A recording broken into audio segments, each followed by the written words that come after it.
بعد از انتقال رونالدو به النصر، هواداران الهلال کمپینی رو برگزار کردن و توی این کمپین از مدیران تیمشون خواستن هر طور که شده مسی رو به الهلال بیارن.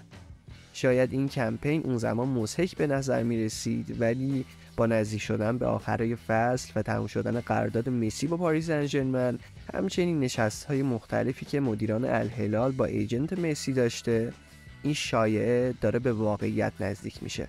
توی این ویدیو قراره به بررسی جوانب مختلف این انتقال بپردازیم.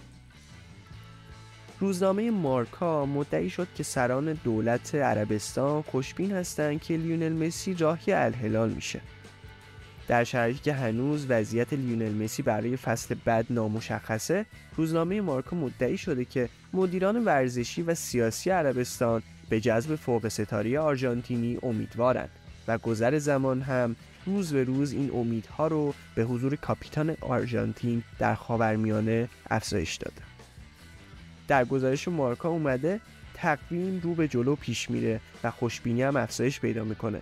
عربستانی‌ها متقاعد شدن که لیونل مسی قراره که در چند روز آینده و به محض پایان فصل در فرانسه بازیکن الهلال بشه.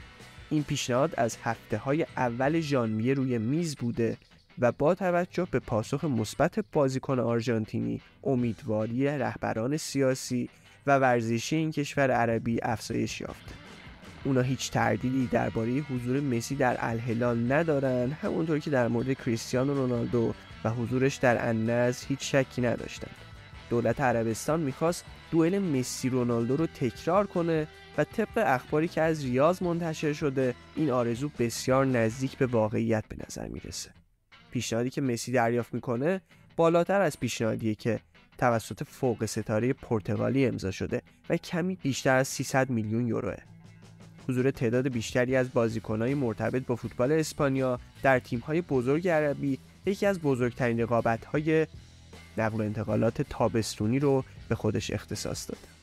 بوسکتس، جوردی آلبا، ناچو، بنزما، مودریچ و حتی آلوارو موراتا از جمله نام‌هایی بودند که در هفته‌های اخیر به تیم‌های عربی لینک شدند، اما همگی اونا نسبت به حضور مسی در عربستان در اولویت دوم قرار دارند.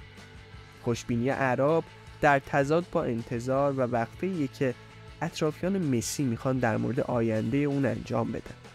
چیزی شبیه به اون چه که با کریستیانو رونالدو و تا چند روز قبل از آخرین سفر اون به ریاض رخ داد.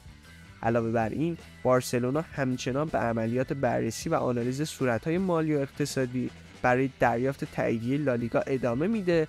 زمان در حرکت و این به نفع بارسا نیست. پیشنهاد اقتصادی این تیم عربی به اون چه که بارسلونا میتونه ارائه بده ربطی نداره.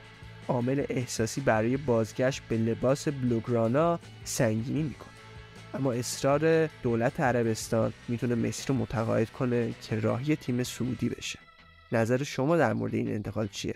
به نظرتون مسی بالاخره بازیکن الهلال میشه یا به خونه خودش بارسلونا برمیگرده؟